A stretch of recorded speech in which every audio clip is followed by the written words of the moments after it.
Senator John Thune, Republican from the great state of South Dakota, joins me now. Mr. Senator, you're insisting on a cap on the number of migrants paroled into this country. But how do you place a cap? Do we need a wall or a much larger workforce? How do we enforce a cap? Well, we need all of the above. We need a wall. We need more Border Patrol agents. We need physical barriers, technological barriers, all of that, Stuart. We have to close the southern border.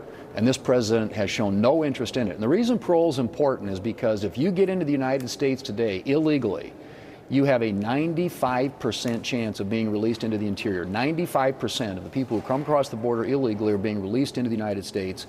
This year, that'll be 1.2 million people. The way they do that is by the abuse and, frankly, unlawful use of parole authority. So we have got to shut down parole. You can't shut down the southern border and reduce the incentives for people to come here illegally unless you deal with this issue of parole. And so that's got to be a part of any border security bill. This fight is going to go on for some time because the two sides are fairly far apart. And as the fight goes on, does that mean that Ukraine does not get the extra money that it needs? I think we can get Ukraine and Israel addressed with national security interest across the globe right now in places where the U.S. used to be involved, but it starts at our southern border. You've got to defend our southern border. It's a national security crisis there as well.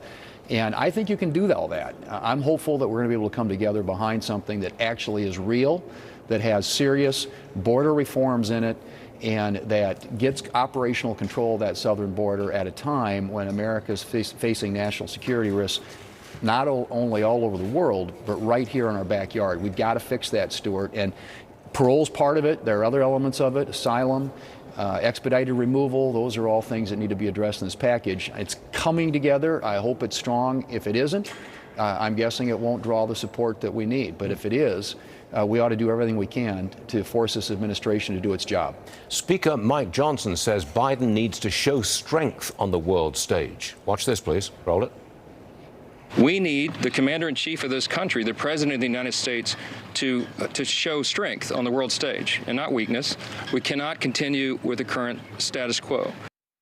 Mr. Senator, do foreigners respect us and do foreigners fear Trump? Well, I think they did. I think one of the things that President Trump brought when he was in office, you called it strategic ambiguity, whatever you want to call it, but people around the world, I think, understood the U.S. was strong, and they respected that strength. The one thing that tempts our adversaries, it's not our strength, it's our weakness. And what this administration has projected from the time that it withdrew from Afghanistan to what's happening in Ukraine, to what's happening in the Middle East right now, those are all areas of the world where people are testing and tempting our strength and seeing if this president will actually stand up and do his job. And I think right now what they're finding is that that isn't the case, which is why they continue to push further and further. This administration's got to step up if the world is going to respect the United States is going to continue to project leadership across the planet and make sure that the world is a safe place for freedom and democracy. Mr. Senator, thank you very much for appearing with us today. Always appreciated. Hope to see you again soon. Thank you, sir. Great to be with you. Thanks, Stuart. Yes, sir.